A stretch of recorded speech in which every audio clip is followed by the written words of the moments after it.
Welcome back to Balance of Power on Bloomberg Television and Radio. I think we've worked out our technical problems now, and I'm delighted to say that Senator Mike Braun, Republican of Indiana, has been patient enough and understanding enough to stay with us. So, Senator, thank you. What I was asking you before, we were talking about opening up the state, and I was asking, can you do it county by county? Because as I look at the state of Indiana, there is a variation, as you suggest, between, for example, Indianapolis or Fort Wayne on the other hand, and some of the rural counties on the other. You definitely can, and our governor did a good job of kind of putting the emphasis on the disease early. And I don't think there are any businesses that don't know that it's in their own self-interest to pay attention to the guidelines. And many of the businesses that were determined to be non-essential could have been open all along because they had low traffic in some of those stores.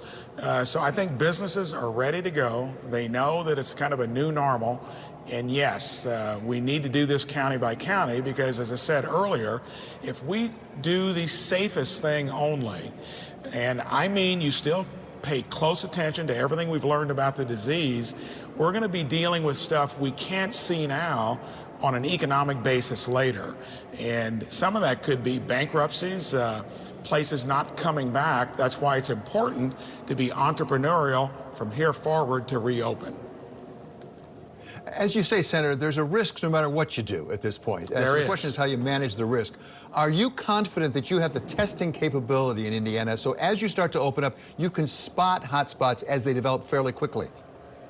So testing is an interesting question because everybody talks about it, and it's almost like you're stating the obvious. I talked to one of the CEOs of a pharmaceutical company in Indiana, and he said that has been an example of a really entrepreneurial endeavor to get the tests, get the reagents, and that's all been in the works. And we're going to have a cascade of them available. And the governor, again, I think has been smart in that he's going to focus them to the places that have had a flare-up in the hot spots. And I think we'll have testing enough so that we can do it safely. And I think you'll see that more and more each week ahead of us. We've only known the genome of the virus a little more than 3 months. So I think we've done okay there. Everybody's been harping about it.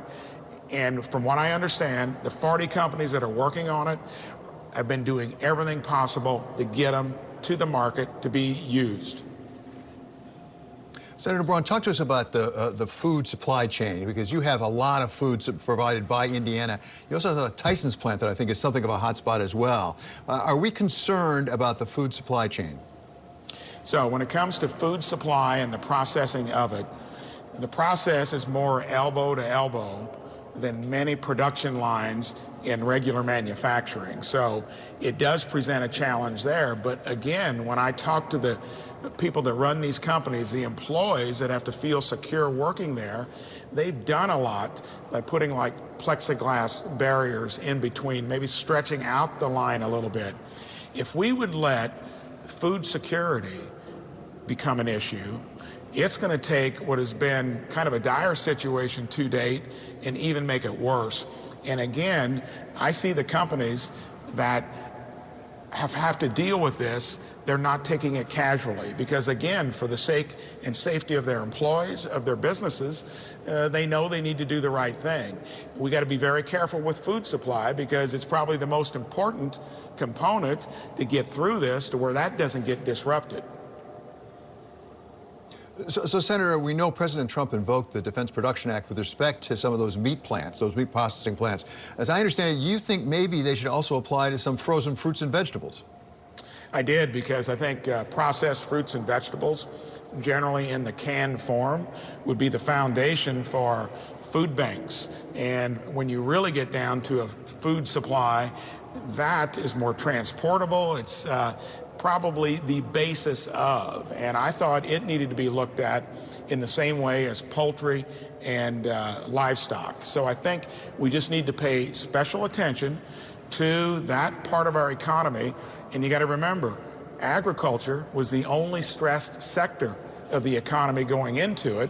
So many of the companies, especially from the farmers and producers up to the processors, maybe didn't have that balance sheet that allows them to get through as easily. Because the farm sector, when we get through this, still is dealing with historically high input costs, low commodity prices, and that reverberates throughout the food chain supply. As you say, Senator, the farm sector really was under stress and strain long before the pandemic happened. Part of the relief of that was supposed to come with the deal with China, that so-called Phase 1 trade deal with China. Do you have hopes that actually Chinese will end up buying anything close to the amount of food supplies that they had committed to? That has gotten to be such a complicated subject because of the whole discussion of how they handled it there. They are an authoritarian, some say totalitarian political system. I think that showed its true colors during all of this. I think we've got to find a way for them to reconcile themselves with the rest of the world when it comes to the trade component that it looked like we had just gotten through, and then the coronavirus rose in that country. It could put us into a tailspin similar to the Cold War. I would hope that they learn from this, liberalize maybe some of their political systems so they blend in more with the rest of the world, and a lot of the onus, the burden, is on their shoulders. And hopefully they will learn from this, because the whole dynamic between us and them is not going to go away. So finally, Senator, you've been a senator for a while now, but you spent a career really as a businessman. You know the business side of this. Give us your best judgment about how well we could do, best case, coming out of this year. We've heard the president talk about just phenomenal numbers. He may be optimistic on that. Realistically, what can we expect for the economy through the rest of the year? So I think if we do what I've talked about from floor speeches before we left here, a really smart entrepreneurial restart, into where we take some mitigated risk, because there's so much of what could happen economically we can't see yet, because it would cascade in a way that could swamp it into something tougher than 08 and 09. Since we were the healthiest economy that I've ever seen in the 37 years I was CEO of my own company, we've got the ability to not backslide, pay attention to what we know works, and yes, we could have a really strong resurgence. I don't know that that happens with maybe the speed that the president is looking at, but it'll be closer to what he's looking at than the opposite if we stay kind of hunkered down and don't try to maybe protect the most vulnerable a little better, and then have a smart restart, an entrepreneurial rebirth of the economy.